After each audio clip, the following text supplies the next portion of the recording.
Hello, I'm Rachel. If we don't already know one another, I'm the founder of Seeds, our social good cryptocurrency that anyone can redeem to ask for money as a gift and receive with no strings attached.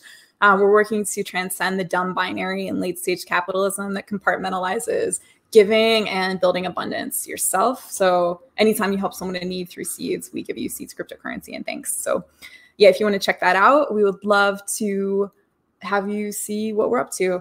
And our site is seedsgives.com. So today I wanted to do a quick and dirty demonstration to help people who might have questions about how to stake their cryptocurrency on decentralized platforms like Uniswap.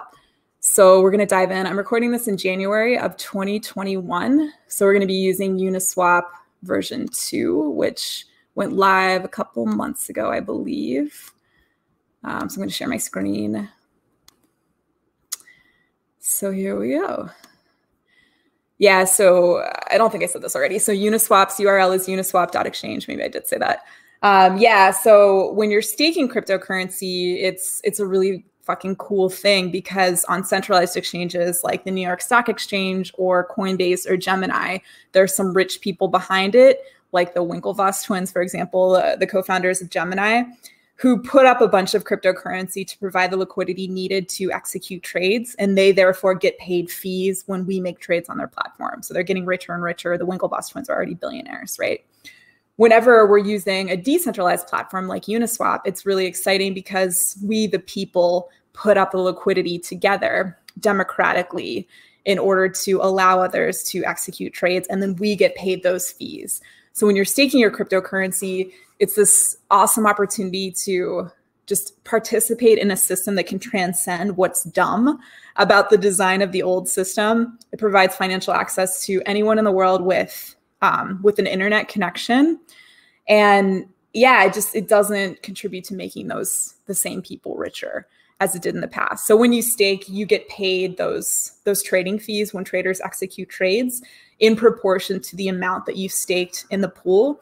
But you have ownership over your cryptocurrency and control over your cryptocurrency at all times. You can remove what you've staked at any moment. And the decentralized platform, Uniswap in this case, never has custody of those funds in the way that Gemini or Coinbase or a bank has custody of your money when you deposit it with them. So, there's no like Great Depression concerns relating to bank runs or bank collapses or fractional reserves where a bank is taking our money and investing it somewhere else for a lot more than they're paying us in interest and, like trying to lend it back to us for a mortgage or whatever. So that whole old dumb system can die the more of us are participating in this new and, in my strong belief, superior system. So all that said, in order to stake, you need cryptocurrency, and it needs to be cryptocurrency that can sit on top of the Ethereum crypto network. So ERC20 tokens are the standard token that Uniswap serves because they're the most common. If you have other cryptocurrencies, like for example, Bitcoin, Bitcoin's older than Ethereum, which, it's naturally because it's older, it wasn't designed to sit on top of the Ethereum crypto network because it didn't even exist yet. But because the Ethereum crypto network has become so popular, and because by design you can build on top of it, and many projects have been built on top of it. One of the things that has been built on top of it is versions of Bitcoin and other cryptocurrencies that were not initially designed for the Ethereum crypto network that can actually sit on top of Ethereum. So the form of Bitcoin that you can stake, WBTC, wrapped BTC, is compatible on the Ethereum crypto network. So you could stake that here if you converted some of your Bitcoin to WBTC. So that's possible. But yeah, in order to start out, you already have to have those cryptocurrencies in your wallets, and you need to be sure that they're able to be staked. They're able to be used, rather, transferred, transacted on top of Ethereum. Once you're certain of that, then you want to get equal values of 2 different cryptocurrencies in the same wallet, which will then connect to Uniswap.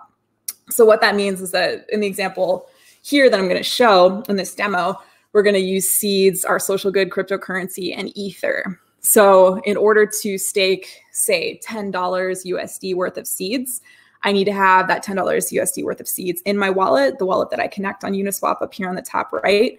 as well as $10 worth of Ether. And Uniswap helps to calculate that for you. So it's not like you're like breaking out your calculator. And then you're going to need a little bit of Ether in order to pay the network fees for transacting as well.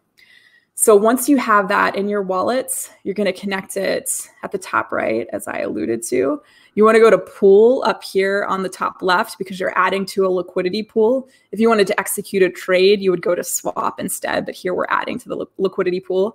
And we can see that this particular liquidity pool is already here because I've previously added to it in the past from this specific wallet address. I should backtrack and say a couple things very quickly. The first is that getting Ether, for example, into your wallet may be the most annoying part of the staking process because most of us still have to buy Ether or Bitcoin because we don't already have a lot of cryptocurrency if we're just getting started.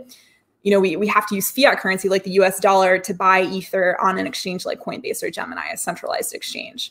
And those exchanges are regulated just like a bank would be. So you have to provide ID verification and like bank transfer information in order to make the payment. And they can do annoying centralized shitty things like holding onto your money for no reason without giving you any ability to move it or access it, even though it's your fucking money. And yeah, they might restrict the amount that you're allowed to buy over certain periods of time. So it's just, they're a pain. So, I mean, I think in the States, at least where I live, Gemini is probably the least worst exchange. They're less actively evil than Coinbase is. They're more oblivious. Gemini is more oblivious. Coinbase is more aware of the evil it's doing. So yeah, unfortunately, we're just at the stage in history where it's requisite that we have to use those platforms in order to trade fiat currency for crypto. And a lot of that, you know, like it's not entirely their fault. A lot of it has to do with regulatory restrictions from the governments. And our government at this stage is comprised of, you know, what, like fucking like septuagenarians who have law degrees and know very little about blockchain technology. So hopefully some of this is going to change in the coming years, but that's the reality we're dealing with today. So there's that to take into consideration. The other thing is that there are a variety of different types of wallets that you can connect to Uniswap. So if you go up here and click, you can click on change. You can see that I'm using a MetaMask wallet here. And MetaMask is just a wallet creation tool. Once you've created a wallet that you have custody of, it's just on the blockchain and you can access it using a variety of different tools. It's kind of like once you have a web page, it can be accessed with you know, any device that can connect to the internet. It's just there on the internet. When you've created a wallet, it's just there on the blockchain and you can access it through a variety of different portals, unless it's controlled by a centralized exchange like Gemini or Coinbase, and you don't actually have your keys. In that instance, it's essentially, it's theirs, it's under their control. So you want to avoid that. You don't want to leave your money in a wallet controlled by those centralized exchanges if you can avoid it, which you can. You can totally move your cryptocurrency off of those exchanges. So yeah, MetaMask is what I tend to use most often these days, particularly if I'm using my laptop, because they have a Chrome plugin. So it's already in my browser. I'm a little leery of MetaMask because it's a tool built by Consensus, which is like the marketing arm for Ethereum, and they're of questionable integrity. So there's that. So it's good that we have these other options here. At Seeds, we typically recommend that people use Coinbase Wallet to start because Coinbase Wallet is distinct from wallets created on Coinbase.com. Coinbase Wallet is an app. The URL to start using it is wallet.coinbase.com. And it's non-custodial. So when you have your cryptocurrency in Coinbase Wallet, rather than on Coinbase.com, they don't have control over it. You have control over it. So because you can then move your cryptocurrency from Coinbase.com if you bought it with fiat currency like the US dollar. And then at the same time, you can connect your Coinbase wallet here on Uniswap to connect with the decentralized, the world of DeFi, we'll say. That it can kind of be this bridge between those two worlds. So that can just simplify things a little bit when you're just getting started. Plus Coinbase Wallet is kind of like Venmo for cryptocurrency in that you just create a username, and then people can just send cryptocurrency to your username. So yeah, it makes things a little bit easier, but yeah, any of these wallets will work. We'll stick with my MetaMask wallet here. And once it's connected, you can see like the beginning digits and the last 4 digits of my wallet address. Over here, we can see that I have a little bit of Ether in this wallet. So we've already selected pool on the top left. I'm going to click on add liquidity, and it's going to take me to this page. So when you're first engaging with this particular page with this UX, and you're selecting the cryptocurrency pairings that you want to stake, you're going to search for them in the pull down. It'll probably default to Ether. So Ether's already here. And then if we're going to go with seeds, as in this example, seeds isn't like a preloaded cryptocurrency that Uniswap has chosen. We're not like a chosen cryptocurrency on this site, at least not yet. So we're not going to show up in the pull down menu. You have to search by our contract address. So if you're not sure what the seeds, if you're using seeds and you're planning to stake seeds and you don't know what the contract address is for our cryptocurrency, you can always go to etherscan.io or any blockchain explorer and look up your own wallet address. And when you click on your wallet, you'll see seeds in the pull down menu next to tokens. You can click on seeds, and then you'll see the contract address there, and you can just copy paste it here. So I've already done that. I preloaded it. So we can see seeds is now in the pull down menu here. Cool. So now we can see that I can add liquidity. So as we already talked about, you want to have those equal values of the two cryptocurrencies you want to stake in your wallet. When you connect it, I have a little bit of Ether in this wallet, as you can see. We wanted to stake, say, 0.05 Ether. That's more than I have. 0.005 Ether. Uniswap automatically calculates the commensurate value of seeds. And then you click on supply. And if you're doing this for the first time, I believe it'll actually pop a box that says, I think it says something like approve first, and you'll have to approve and then you'll have to supply. So that's like a dumb UX thing on Uniswap's part that they should make more obvious, because I've already approved this particular pairing and I've staked from this particular wallet previously. It's not asking me to approve again. It's just asking me to confirm the supply, which I'm going to do. So once I've done that, it's going to pop my wallet on the far right, which you can't see here, which is unfortunate. But it'll ask you to then further confirm the supply within the wallet that you've connected as well. So you'll need to confirm that there. And it'll tell you what the transaction fee is going to be. If the transaction fee is something crazy, because that's been a big problem within the world of Ethereum, especially lately as the prices have gone up. But that's an issue that they're going to be addressing with the ongoing Ethereum 2.0 upgrade, which kicked off back in December. Phase 0 went live on December 1st of 2020. So as that progress continues, these issues with transaction fees should be alleviated, hopefully.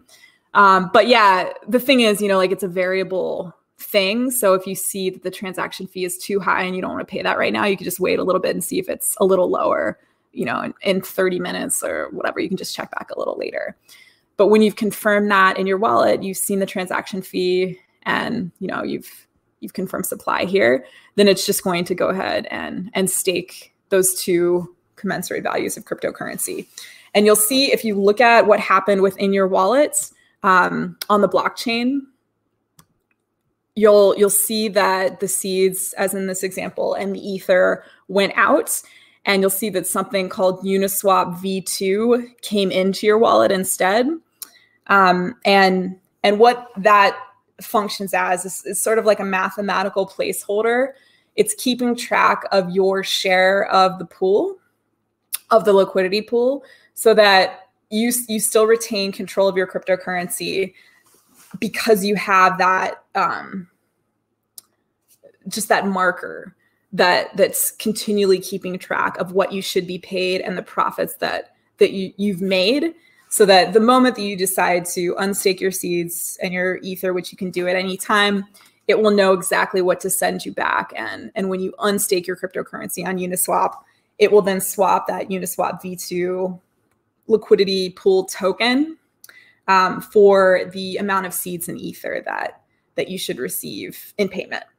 So that's what you'll see within your wallet when that happens. Let's see, other FAQs. Sometimes people ask about like what specifically you're getting paid and how much. So for every trade made, that trader is charged a 0.3% fee. And again, that's divided up amongst the people who have staked in the liquidity pool based on the amount that they have staked. And if somebody's buying seeds with Ether, they're paying with Ether. So then that 0.3% is paid with Ether in that instance. And if they're buying Ether with seeds, then it's the opposite. So that's how that works. Yeah, I feel like that's all I can think of. That's sort of like top of mind questions that come up.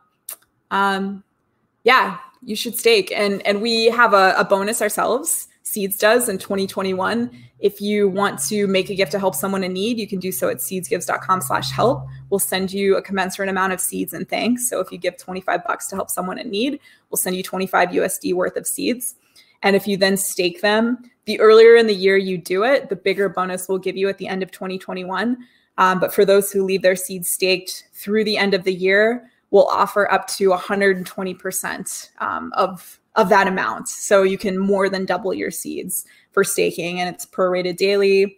Yeah, and we'll reward it at the end of the year. And that helps our community grow because we don't have like Winklevi behind us or any rich people who put up a lot of liquidity or helps with a lot of money like virtually every other cryptocurrency project I've heard of has had. So we've really had to bootstrap and do this community-driven push to build liquidity on the platform so that trades can be executed by people around the world in this decentralized fashion without having to deal with centralized nonsense, you know? Yeah, so if you want to help us out with that, we will send you a big bonus and thanks. And you really will be helping out people in need. And I think we've helped people in 18 countries so far. So yeah, it's been beneficial to a lot of people already. So that's all I got. Yeah, check us out again if you haven't already at seedsgives.com. And yeah, stake in DeFi is a good thing to do. Bye.